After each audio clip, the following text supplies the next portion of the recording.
Topping today's news, 2 men die in separate traffic accidents earlier today. The government presents new homeowners with keys in their rent-to-own housing initiative. The Free National Movement chairman scolds the Prime Minister for not taking any more questions on the moorings deal. And Devon Charlton defends her 60-meter hurdles title at the World Championships.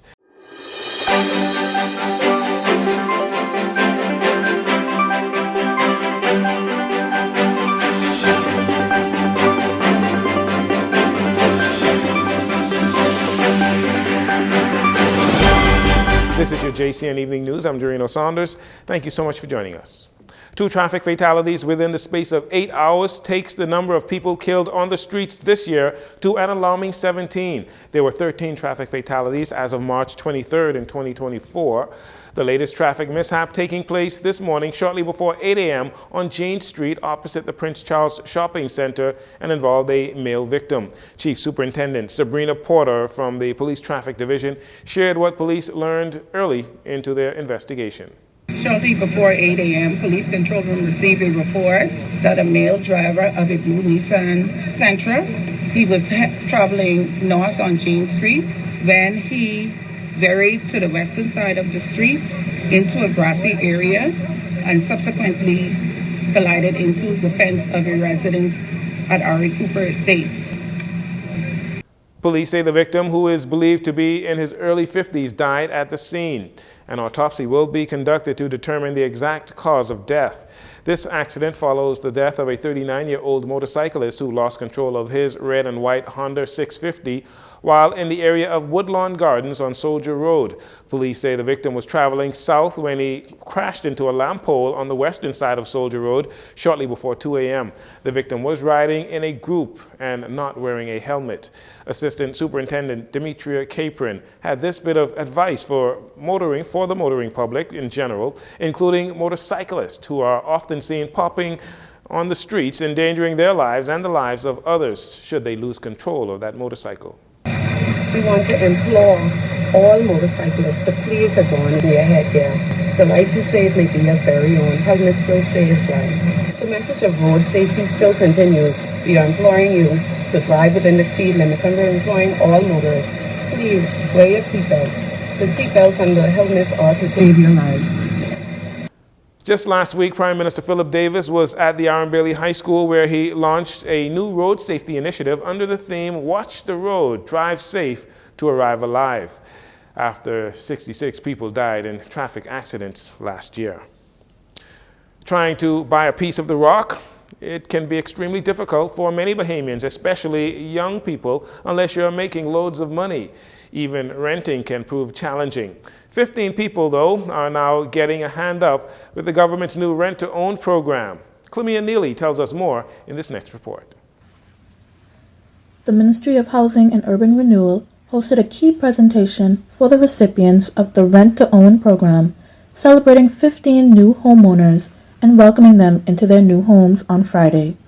Prime Minister Philip Brave Davis says he recognizes that Bahamians have struggled and are still struggling to own homes in the wake of the pandemic. Your government recognized this issue, and we have been working hard behind the scenes to address it. We are expanding the housing stock across our country, and today we celebrate the latest success in that effort.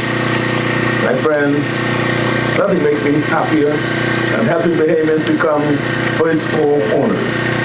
Even as the cost of real estate rises throughout our nation, our government's policies have brought homeownership within the reach of many, many Bahamians. Minister of Housing and Urban Renewal Keith Bell says that the price rent will be about $1,000 a month, which is significantly less than what the average Bahamian pays for rent in today's economy. Persons were paying. There was one couple who was paying $2,200 a month in rent. And so I am satisfied and we're convinced that they would be able to meet their obligation on a monthly basis. And so again, the qualification simply is come in, make the application, we sit with you, we look at your financial situation, and then we are prepared to work with you. New homeowner Tiffany McKenzie shares her excitement in making this new step with her husband of 11 years, along with her 2 children.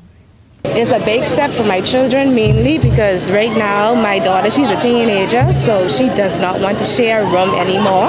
So her and her little sister row a lot inside the room. So I know when they find out what's going on, they get triple. They have their own celebration. The Davis administration recognizes the importance of home ownership and is making great efforts in easing the financial burdens of home ownership for the Bahamian people. The initiative is also expected to expand to the Family Islands. I'm Clemia Neely for Jcn News. Thanks for that report, Clemia. PLP Chairman and Minister of Foreign Affairs Fred Mitchell is calling out the private sector for their consistent incompetence and what he describes as deteriorating services.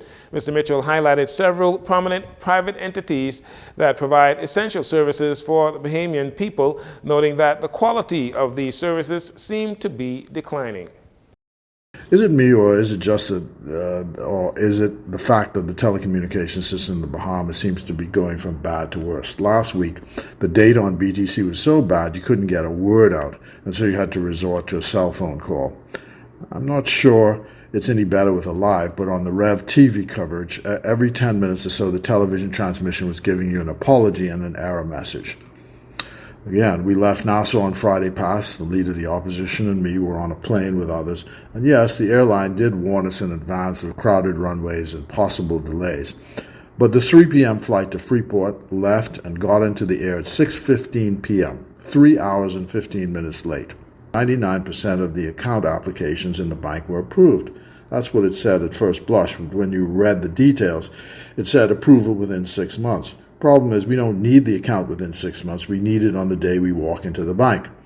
Mitchell went on to raise the point that if the private sector faces similar scrutiny to that of many of the government agencies, then maybe a higher standard of service would be met. My point today is people complain about the quality and efficiency or the lack thereof of public services, but sacre bleu, the private sector leaves so much to be desired. And who and when will bell the cat? It's an endemic issue. We gotta solve this. Mitchell is calling on private sector businesses to be more mindful of the quality of services you provide. He is also challenging residents to hold these entities more accountable. F&M Chairman Dr. Dwayne Sands has scolded Prime Minister Philip Davis for what he describes as disrespect to the Bahamian people when he told reporters last week he will not entertain any further questions regarding the controversial moorings deal that was canceled.